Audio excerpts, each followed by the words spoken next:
Every single person who has ever lived will have to cross this. Not most people, not just the sinful. Every prophet, every believer, every disbeliever, everyone stands at the edge of it on the day of judgment, with no exceptions made for status, wealth, or how well-known someone was during their life. It's called the Sirat, a bridge stretched directly over hell, thinner than a hair and sharper than a sword's edge. And how fast you cross it, or whether you make it across at all, depends entirely on how you lived, not on anything else. Everything described in this video comes from authentic hadith, particularly a long and detailed narration found in Sahih Muslim describing the entire scene of Judgment Day leading up to this exact moment, step by step. Let's walk through it in order. Because the Sirat isn't just a bridge, it's the final test after everything else in a person's record has already been decided and weighed. According to hadith, on the day of judgment, after every person's deeds have been weighed and their record has been read in full, everyone is gathered at the edge of hell itself, and a bridge is placed directly across it, connecting one side to paradise on the other side. This bridge is described as being thinner than a strand of hair and sharper than the edge of a sword, with hooks and thorns along its entire length that catch and pull at whoever attempts to cross without permission to pass safely. Beneath it, nothing but the fire of Jahannam, stretching down out of sight into total darkness below. Before anyone can cross, hadith describe every person being given a light, literally described as a light that will walk ahead of them and guide their path across the darkness surrounding the bridge on both sides. The intensity of this light depends entirely on how sincerely someone lived. Some are given light as bright and vast as the sun itself, lighting up everything ahead of them clearly and confidently, extending far into the distance ahead. Others are given a light barely strong enough to illuminate just their own next footstep, flickering and nearly going out entirely, forcing them to move forward slowly and uncertainly, terrified of the darkness pressing in on either side of them the entire way across. There's an especially striking detail in one narration describing hypocrites and disbelievers watching believers walk ahead with their bright lights, then rushing after them hoping to share in that same light, only to find a wall suddenly placed between them, separating the two groups completely and leaving them behind in total darkness. Hadith describes several distinct speeds at which people cross, each one tied directly to how they actually lived their life, not to how they wished they had lived. The fastest are described as crossing in the blink of an eye, or like a flash of lightning splitting across the sky in an instant.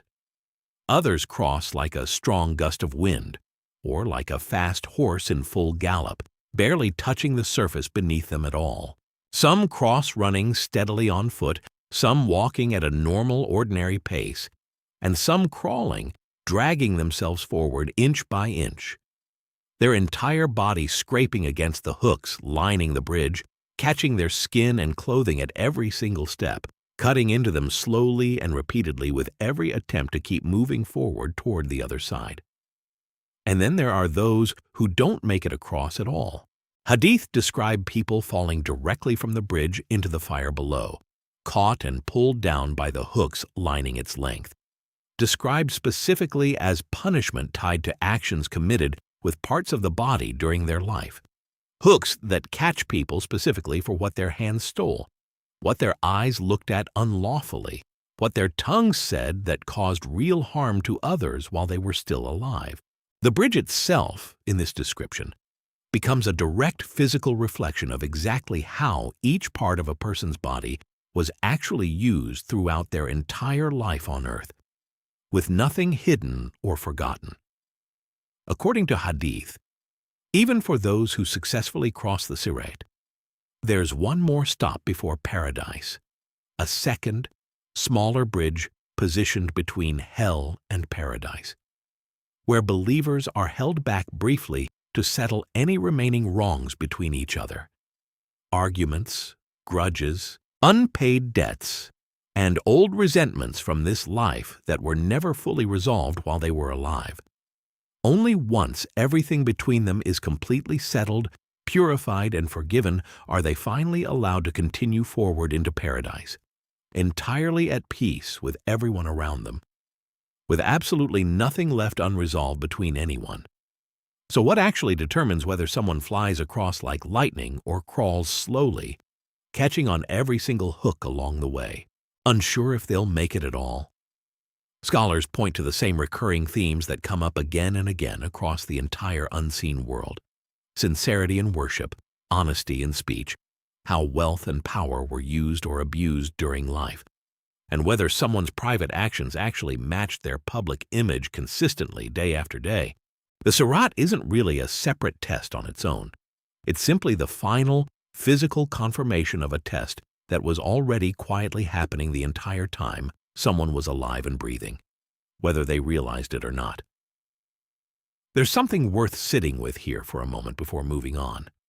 Nobody knows in advance which speed they'll cross at. Not the most devoted worshiper alive today, not the most confident person you personally know. Even some of the righteous described in these hadith are shown pleading on behalf of others still stuck on the bridge, saying, "Oh my Lord, save him, as they watch people they knew catch on the hooks along the way. A detail that suggests even reaching paradise safely doesn't mean forgetting about everyone else who hasn't made it across yet. The only thing anyone can actually control is what happens between right now and that moment, whenever it eventually comes, which is exactly why this bridge, more than almost anything else described in this entire series so far, tends to stay with people long after they first hear about it. If you've followed this series from the beginning, you've now seen almost the entire journey laid out in order.